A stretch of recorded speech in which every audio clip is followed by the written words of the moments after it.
할렐루야. 오늘부터 이사야 1장부터 66장까지죠.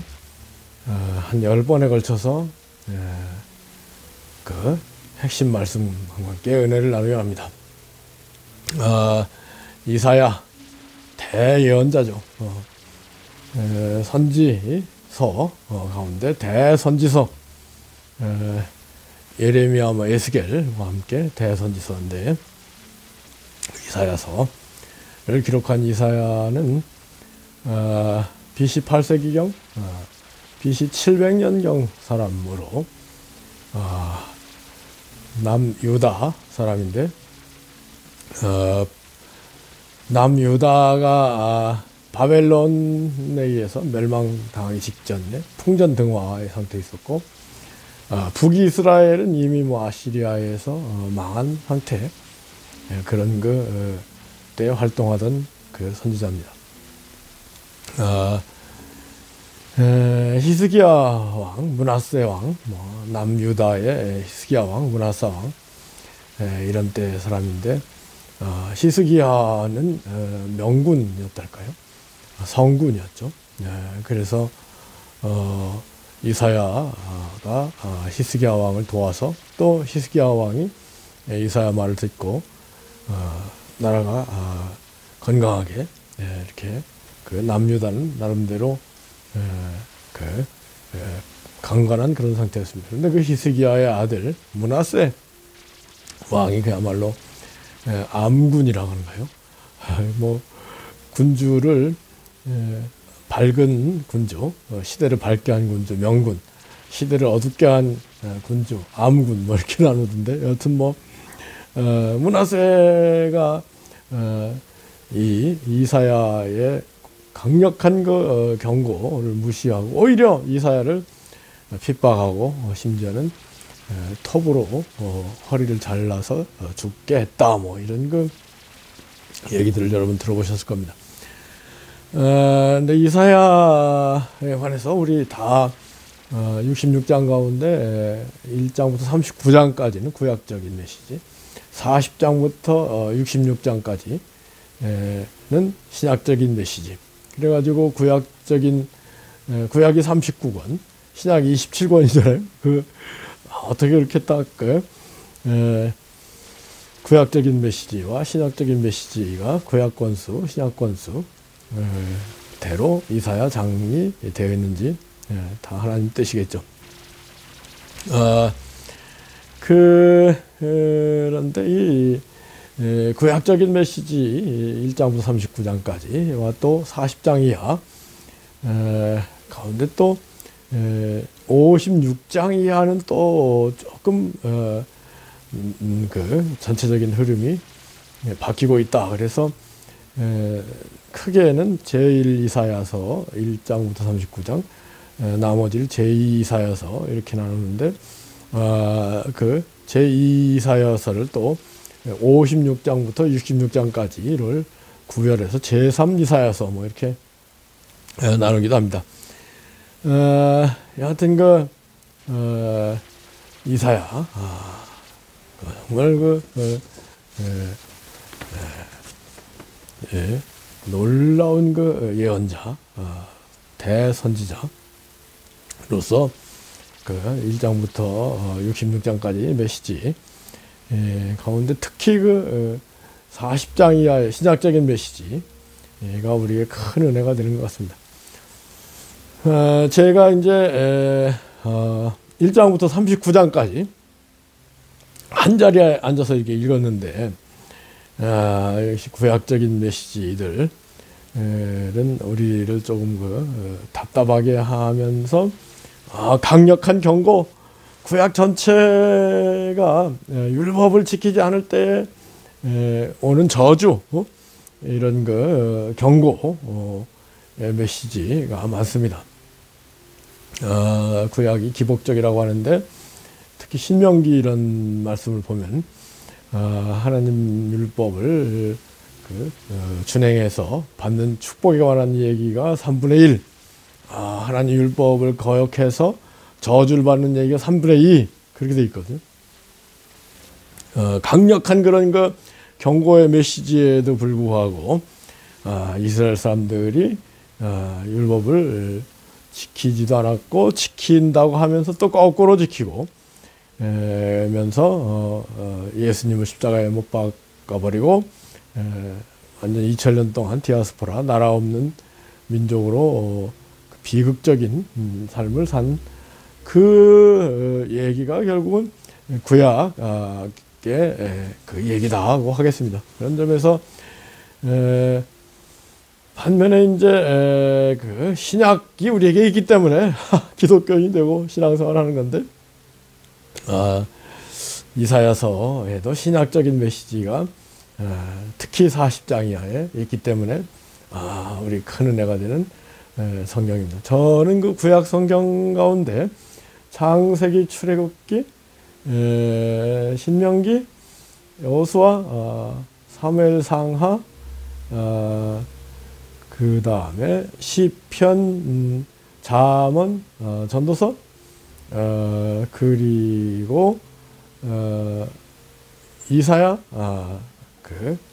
말라기, 이 10권 정도는 큰 은혜가 되고 1년에 한 3번은 읽어도 좋다. 그렇지만 나머지 부분은 1년에 한 번만 읽으면 좋다. 늘 그런 얘기 하는데 그거는 구약적인 메시지가 신약 시대에 완전히 업그레이드 됐기 때문에 업그레이드 된 신약 메시지 이를테면 늘 말씀드리지만 신약의 복음 말씀은 칠태양과 같다. 나머지 신약은 태양과 같다. 구약 말씀은 가끔 태양이 반짝반짝하지만 주로 달이나 별과 같은 말씀이다. 지금 태양이 더구나 칠태양인 복음이 우리에게 찬란히 떠올라 있는데 그 아래서 살아야지 왜 자꾸 구약 동굴 속으로 기어 들어가려고 하느냐. 그런 얘기를 가끔 하잖아요. 한 자리에서 제가 1장부터 39장까지 읽어가면서도 이게 신약시대를 살아가는 우리에게 얼마나 큰 의미가 있겠는가. 참 회의적이었더라고요. 그럼에도 불구하고 그 가운데 신약적인 복음적인 내용들이 많이 있다는 점에서 1년에 3번 정도 읽는다고 할까요? 특히 제2이사야서 40장, 이사야 40장 이하는 뭐 거의 복음처럼 읽어도 좋다고 생각합니다. 여하튼 오늘 그 1장부터 그 24장까지 한번 정리를 해보자 합니다. 1장에 이제 이사야가 유다 사람들의 패역한 모습을 하나님의 음성, 하나님의 감동 가운데 하늘이여 들으라, 땅이여 귀를 기울이라. 하나님께서 자녀를 양육하였거늘 그들이 다 거역하고 있다. 심지어 소도 주인을 알고 나귀도 임자를 알 것만은 이스라엘은 그 주인인 하나님을 알지 못하고 깨닫지 못하고 있다. 참 요즘 보면은 부자간 뭐 이런 여러 가지 패역한 기사들을 볼 때마다 끔찍끔찍한 뜨끔뜨끔한 그런 일들이 펼쳐지고 있잖아요. 참 지금이 더 어떻게 보면 암울한 지금이 더 캄캄한 시대일 수도 있다고 생각합니다. 여튼 그러면서 결론적으로 하나님께서 우리 이사야 시대의 유다 사람들을 긍휼히 여기지 아니하셨다면, 우리를 남겨두지 아니하셨다면 우리가 소돔 같고 고모라 같았으리라. 소돔 고모라가 어떻게 됐어요? 유황불이 내려와서 완전히 불타버렸잖아요. 지금도 마찬가지 아니겠습니까? 우리 하나님께서 긍휼히 여기시고 기다리시고 계시기 때문에 이 지구가 존속하는 것이지, 하나님이 그 심판을 시작하면은 완전히 어마어마한 그 심판이 펼쳐질 것을 특히 요한계시록에 예언되어 있지 않습니까? 그럼에도 불구하고 1장에서 또 하나님의 용서를 또 약속하고 있잖아요. 너희 죄가 주홍같이 붉을지라도 눈같이 헤어질 것이고 너희 죄가 진홍같이 붉을지라도 양털같이 되리라. 아멘. 뭐 우리가 이 땅에 존재하는 이유 근거도 하나님의 은혜, 사랑, 긍휼이요. 우리가 죄 용서를 받고 천국에 가는 것도 하나님의 사랑이요 용서고 긍휼이다. 그렇게 얘기를 안 할 수 없다고 하겠습니다.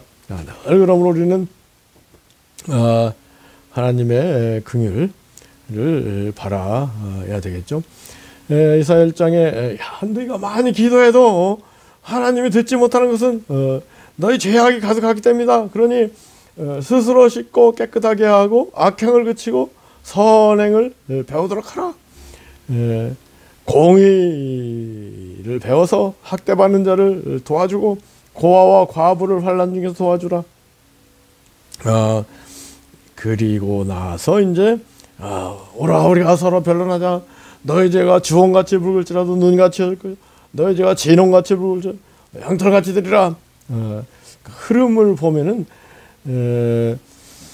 우리가 참으로 스스로 씻고 깨끗하게 하고 악행을 그치고 선행을 배우고 공의라는 게 뭐겠습니까? 이 땅에 환난 가운데 있는 고아와 과부 가난한 사람들을 도와주는 그런 일을 자꾸 행하고 나갈 때 하나님의 긍휼이 임해서 우리 죄가 주홍 같을지라도 눈같이 되고 진홍 같을지라도 양털같이 되리라. 이런 약속을 그 소망 가운데 받을 수 있다는 점에서 참 우리 늘 자신을 돌아보고 겸손하게 상가면서 공의를 행하는 그런 우리가 되어야 된다고 하겠습니다. 2장으로 넘어가서 말이래 말세를 얘기하는 말세. 그러니까 이사야가 말세까지 연이 말세 주 하나님의 산이 모든 산 위에 서게 되리라. 뛰어나게 서게 되고 만방이 그리 모이리라. 아니 그렇겠습니까? 그리고 하나님께서 그 도로 우리를 가르치실 것이다. 그리고 칼을 녹여서 보습 쟁기를 만들고 창으로 낫을 만드는 그런 평화의 시대가 올 것이다. 그런 희망 약속을 또 주고 계시죠.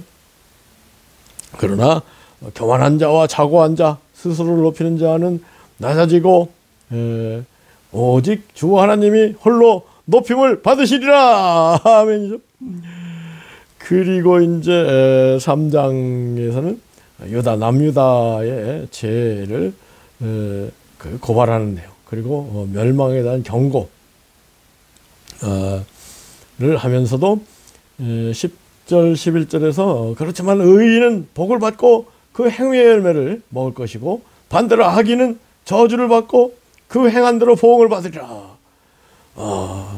그러면서 이제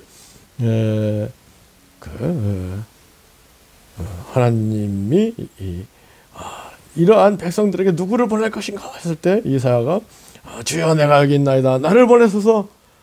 우리 결단할 때 그 메시지가 바로 이 메시지 아닙니까? 지금도 하나님께서는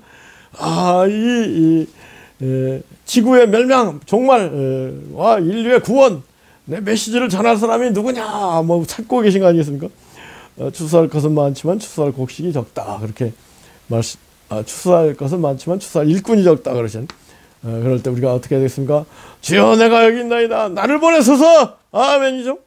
그 다음에 이제 그게 6장 말씀이었군요. 그 다음에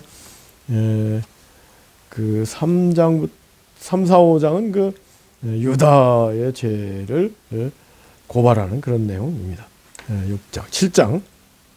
7장에 그 북이스라엘이 이웃 이방 아람과 연합해서 남유다를 침공했어요. 남유다 아하스 왕 때.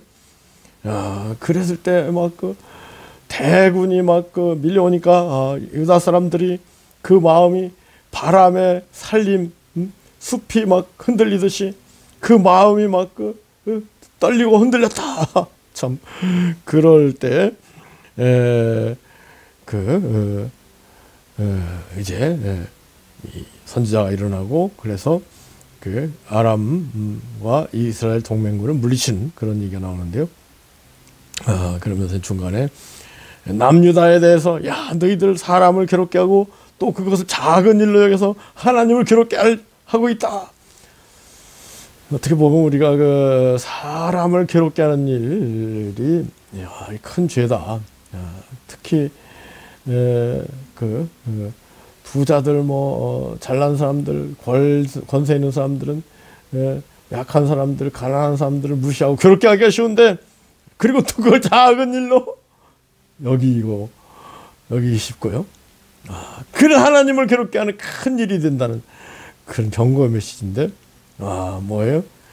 늘 우리는 충소해서 작은 일에 충성되고 작은 일을 사랑하는 것이 주 하나님을 사랑하는 것이고 작은 일을 멸시하고 괴롭히는 것 주 하나님을 괴롭히는 것이다. 그런 신약 예수님의 가르침을 마음에 둬야 되겠습니다. 그 다음에 이제 7장 14절에 그 유명한 예수님 탄생에 관한 예언 보라 처녀가 잉타의 아들을 낳으리니 그 이름을 임마누엘이라 하리라. 아멘이죠. 이와 같이 구약에 예언된 대로 우리 주님이 오셨다고 할까요? 그 다음에 이제 8장에서 12장은 계속해서 이 유다 사람들에 대한 그 고발과 경고 그리고 멸망에 대한 예언이 나오고 있습니다. 그 다음에 이제 그 13장부터 24장까지 이건 이방에 대한 그 고발과 경고와 멸망에 대한 그 예언이거든요. 그래서 이 이사야 당시에 이런 그 이방 바벨론, 모압, 다메섹, 구스, 애굽 이런 그 아라비아, 두로 이런 그 죄악에 대한 그 고발, 경고, 멸망에 대한 예언, 13장부터 24장까지 이 부분은 과연 우리 신약 시대를 살아가는 그 한국 사람들 각자 속해 있는 사람들에게 얼마나 의미가 있겠는가. 물론 읽어가면서 이런 죄악 가운데 있는 걸 빨리 해결해야 되겠다. 해결하지 않으면 멸망 당할 것이다. 이런 메시지는 우리가 교훈을 받을 수 있죠. 그렇지만 그거야 이를테면은 우리나라 사람들 좋아하는 명심보감에 다 나오는 얘기 아니에요? 명심보감 시작이 어떻게 됐어요? 선을 행하는 사람은 하나님이 복으로 갚을 것이나 악을 행하는 사람은 하나님이 화를 내리실 것이다. 여튼 결국은 이 성경의 큰 흐름은 각 사람이 행한 대로 일한 대로 받을 것이다. 그런 그 공의, 하나님의 정의에 관한 메시지와 함께 구원의 메시지, 십자가의 보혈로 우리를 용서하고 구원하실 것이다. 이런 그 사랑과 공의의 메시지가 같이 펼쳐지고 있는데 구원과 이 구원의 사랑과 심판의 정의가 늘 우리는 동시에 생각을 해야지 한쪽만 생각하면 이건 조금 그 균형을 잃어버리는 신앙이 되고 신앙생활이 이상하게 될 수 있다. 이게 참 그 하나님의 사랑과 공의를 통일적으로 이해를 하고 있어야지 이것을 구분할 수 해도 안 되는 것입니다. 무슨 얘기냐면은 구원에 관해서도 우리 선악이 관계가 있다. 그건 우리 주님께서 선한 나무에 선한 열매, 악한 나무에서 악한 열매 맺히는데 악한 열매, 악한 나무는 찍혀 불에 던질 것이다. 그렇기 때문에 전체적인 흐름은 물론 뭐 극악무도한 사람도 하나님의 사랑과 긍휼이 나타나서 성령의 감동 가운데 십자가 사랑을 믿고 구원받는 경우가 있지만은 대개 흐름은 우리가 참으로 정말로 하나님을 경외하고 이런 사람들에게 성령이 제대로 와서 제대로 신앙생활하고 제대로 구원받게 한다. 그리고 구원에 관한 심판도 고린도 전서 3장의 3분설 금은보화로 집을 짓듯이 정성껏 신앙생활하는 사람들은 큰 영광의 상을 받고 천국을 넉넉히 들어가지만은 집이나 풀이나 나무로 대충 신앙생활하는 사람들은 거기에 대한 그 해를 받고 집과 풀이 나무가 다 최후의 심판 때에 불로 불살라져 거치는 해를 받고 겨우 구원받는다. 그러면서 또 세 번째는 뭐예요?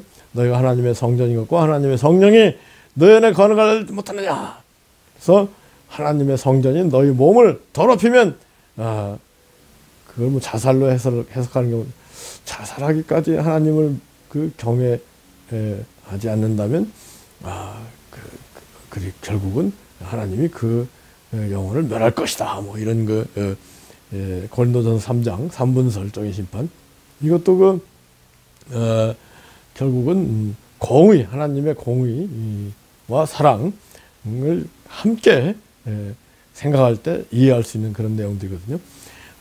여하튼 오늘 이사야 1장부터 24장까지 말씀을 통해서 늘 우리가 하나님을 경외하고 하나님의 뜻이 무엇인지 깨달아서 선행을 과 공의를 행하는 이 땅에 힘들고 가난하고 어려운 사람들을 어떻게 도와줄 것인가, 그리고 어떻게 복음을 전할 것인가, 여기에 초점을 맞춰서 사는 가운데 정말로 늘 성령 충만한 가운데 천국을 앞당겨 사는 축복이 우리 모두 있기를 예수 그리스도로 축복하고 기도합니다. 아멘.